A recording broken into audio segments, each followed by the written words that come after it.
Hello everyone, hope you're doing well. It's time to have a look at a devblog which has come out for the next major updates. This is the first devblog that exists, and it is for two pre-order packs. We have the Centauro RGO for the Italians, and then also the Strv 121B Christian 2 for the Swedish. It looks like they're coming in with a bang, and overall should be lovely to see. And in this video, we'll look through their kind of positives and negatives, and also just give some opinions on them. Also, at the same time, if you want to pre-order these packs, make sure to use my partner code in the description of the video.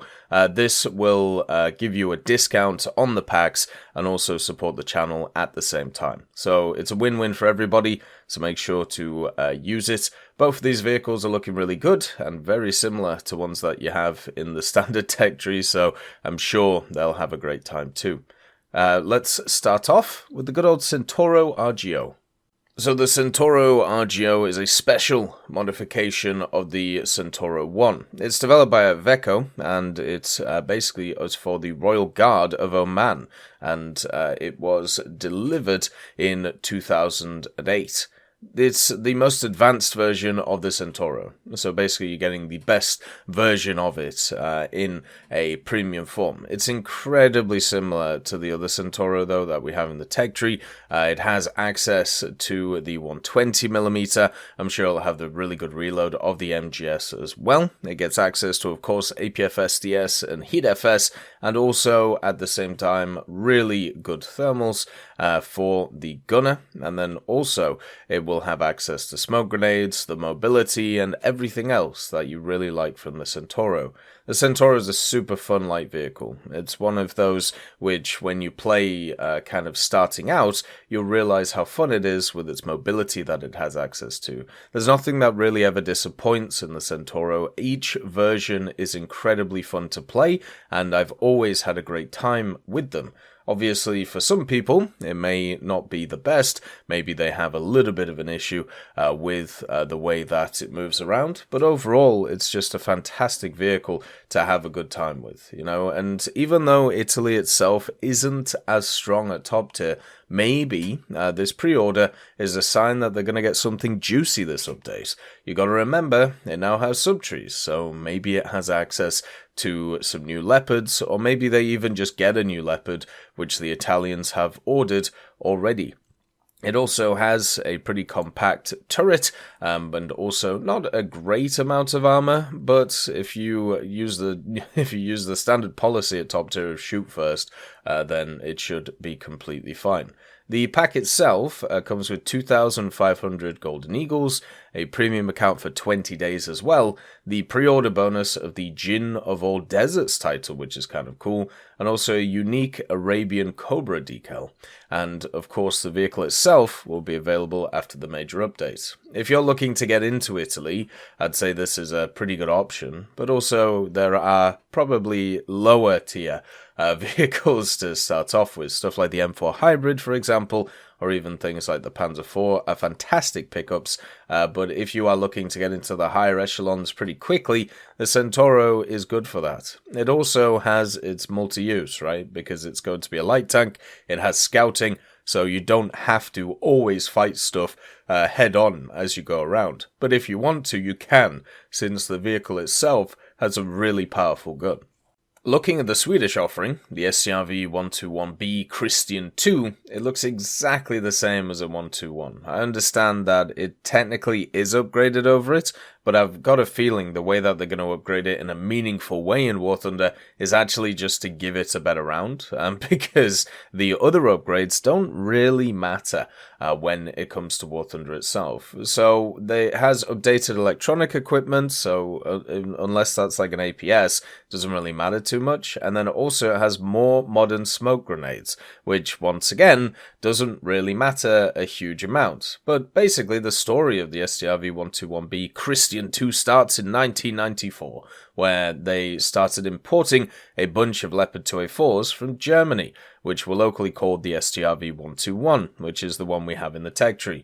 After 2000, though, they started importing stuff like 122s, and around there, that meant that they had a bunch of 121s previously that they wanted to modernize, to bring them up to kind of the 122 standard. And one of the ways that they decided to try and improve them was through this prototype, the Strv 121B Christian 2. Now, did that happen on mass scale? No, it was too expensive and not really needed, so instead they just decided to scrap it, but they did make at least one prototype, which is this one, the Christian 2, known as the Christian 2, basically because of the king.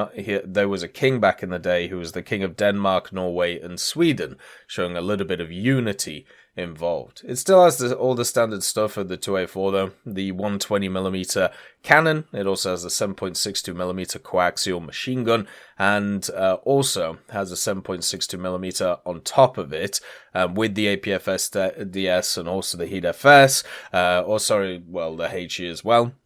Has a laser rangefinder, has the thermal for the gunner, all the standard stuff that you get from these types of vehicles. The real question with this one is, are they going to give it a better round or not, or is it just going to be a copy of the 121, very similar to the premium Leopard 2A4 that's in the German tech tree? My guess is they'll probably just do that. They'll probably just have a copy of the 121, very similar to the standard one, with slightly different grenades, and a very, very slight difference in grenades. The other thing as well is this vehicle comes with 2500 GE, 20 days of premium account, the Blue Blood title, and also the unique arms of the Christian II of Denmark decal. So you can get all of those with the good old Christian 2. You can also get a premium, which is really good. That's the main thing with this type of vehicle. The 121, being a Leopard 2A4, is really nicely put and really nicely in an area in the game right now. Around 10.3, it's very powerful, especially for, of course, Sweden and Germany. Sweden has a lot of really cool light tanks and standard MBTs that you can bring alongside of it, and also AAs. The only area it kind of struggles in is CAS, but that gets better every year when it comes to Sweden, so it's always nice to see some upgrades in that sense. And the 121B will be a completely fine vehicle, and if you want to grind out the whole of the Swedish tech tree, you'll be able to do it pretty well with this vehicle.